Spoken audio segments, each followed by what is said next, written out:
En 'n lekker, hartlike goeiemôre vir jou. Julle, is dit nie interessant hoe vinnig jou omstandighede kan verander nie? Die Carpenters sing 'n liedjie, I'm on top of the world, looking down on creation. So asof jy in beheer is, en dan skielik gebeur daar iets en jou hele wêreld stuur mekaar. Ek en 'n vriend, Boeta Pel, praat oor ons oë en goetertjies wat ons ervaar en beleef. Hy gaan sien die oogarts vir sy ander oog en hy vertel hulle van die oog.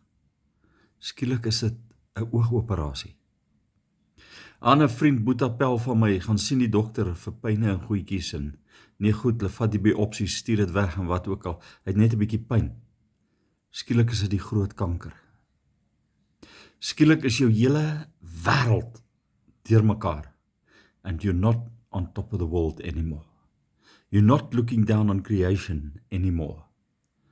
Jy voel klein, jy voel nietig, jy voel verpletter.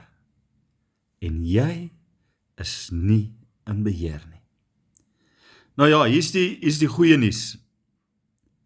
Jesaja sê die woord van die Here, en die heerskappy is op sy skouers.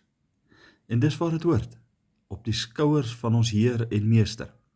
Die geneesheer, die miracle maker, die waymaker, noem hom net wat jy wil vanmôre. Maar hy is die een wat die verskil maak.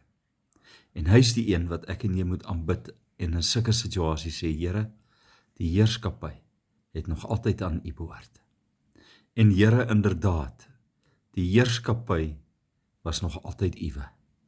Help ons om te leer hoe om op die regte manier te submit, maar help ons om die veranderde omstandighede eenvoudig voor die voete te kom neerlê. Of dit kanker is, of dit 'n oogoperasie is, of dit 'n siekte is. Here, dankie dat U daarmee deel. En dankie vir die woord wat verklaar. As die Seun van God jou vrygemaak het, sal jy waarlik vry wees. Amen, amen. Jy moet 'n baie lekker dag hê. Bye bye.